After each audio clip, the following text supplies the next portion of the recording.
వాతావరణంలో అనూహ్య మార్పులు చోటు చేసుకుంటున్నాయి.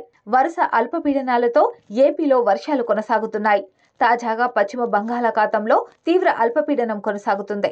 ఇది పశ్చిమ నైరుతి దిశగా కదులుతూ దక్షిణ కోస్తా తీరాల వైపు వెళ్తుందని వాతావరణ శాఖ తెలిపింది.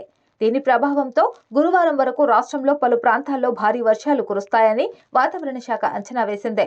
ఇదే సమయంలో అధికార యంత్రాంగం అప్రమత్తమైంది. వాతావరణ శాఖ మరోసారి వర్షాలపైన హెచ్చరిక చేసింది. మంగళవారం తిరుపతి, నెల్లూరు, ప్రకాశం, బాపట్ల తదితర జిల్లాల్లో భారీ వర్షాలు కురుస్తాయని అంచనా వేస్తుంది. బుధవారం వరకు సముద్రంలో గంటకు గరిష్టంగా 55 కిలోమీటర్ల వేగంతో గాలులు వీస్తాయని తెలిపింది. ప్రస్తుత వాతావరణంలో చోటు చేసుకుంటున్న మార్పులను అరుదైన ఘటనగా వాతావరణ నిపుణులు పేర్కొంటున్నారు. తాజా ప్రభావంతో కోస్తా జిల్లాలను మరోసారి భారీ వర్షాలు ముంచెత్తే ముప్పు పొంచి ఉంది. నైరుతి బంగాళాఖాతంలో వాతావరణం అనుకూలంగా ఉండడంతో తీవ్ర అల్పపీడనం దిశ మార్చుకుంది.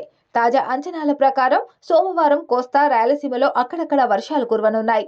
మంగళ, బుధవారాల్లో కోస్తా, రాయలసీమల్లో పలుచోట్ల వర్షాలు, నెల్లూరు, ప్రకాశం జిల్లాల్లో అక్కడక్కడ భారీ వర్షాలు కురుస్తాయని తెలిపింది. ఆ తర్వాత కూడా 2-3 రోజుల వరకు కోస్తా, రాయలసీమల్లో వర్షాలు కురుస్తాయని పేర్కొంది. గత వారం ఉత్తరాంధ్ర జిల్లాలో భారీ వర్షాలు కురిశాయి. ఫలితంగా పంట నష్టం ఎక్కువగా ఉన్నట్లు అధికారులు చెబుతున్నారు.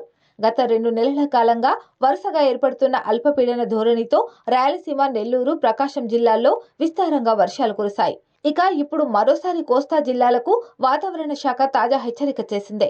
అదే సమయంలో ఏజెన్సీ ప్రాంతాల్లో చలి తీవ్రత ఎక్కువగా ఉంది. దీంతో వాతావరణంలో వస్తున్న అనూహ్య మార్పులతో జాగ్రత్తగా ఉండాలని వైద్యులు సూచనలు చేస్తున్నారు.